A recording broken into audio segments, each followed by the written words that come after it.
Algebra 2, Unit 1, Lesson 5, Rational Exponents. So we want to easily be able to switch between our rational and our radical exponent forms. So if we have a fractional exponent, that's like 4 to the 3/5, that's a rational exponent, and then we should be able to switch that to radical form. The root, which is the bottom, comes to the outside, and then that stays on the inside as a power. So if we have the nth root of a, we know that's a to the 1 over n. If I have the nth root of a to the m, that's a to the m divided by n. Again, the nth root will be the denominator of the fraction, and the power on the inside will be on the top. When will these be real?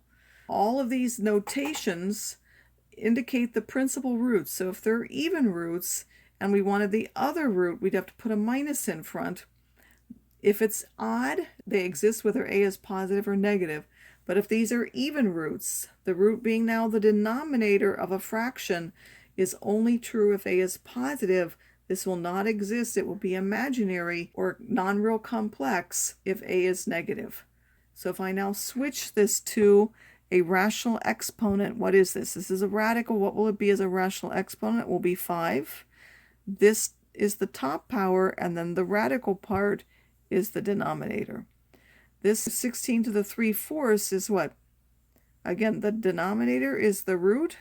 That's the 4th root of 16 cubed. And this is the square root now, that 2, the square root of 9/5. Again, don't write the 2 as part of your radical. And then we also know we have done different ways of writing this. The nth root of a raised to the mth power can also be done as the nth root of a to the m, meaning we could take that m and then take the nth root. And we know that this can be written as this exponent, and then by exponent rules we know we can rewrite them as this. So now you should know that the 36 to the 1/2 is the square root of 36, which becomes 6. The cube root of 27, or the 27 to the 1/3, is the cube root of 27, which is 3. These are multiplying the half roots. We know by exponent rules we add the exponents, so that would be 10 to the power 1, which is 10. Or if you change those each into the square root times itself gets rid of that square. 2 to the 1/2 times 32 to the 1/2, we can combine those just like we did for other powers.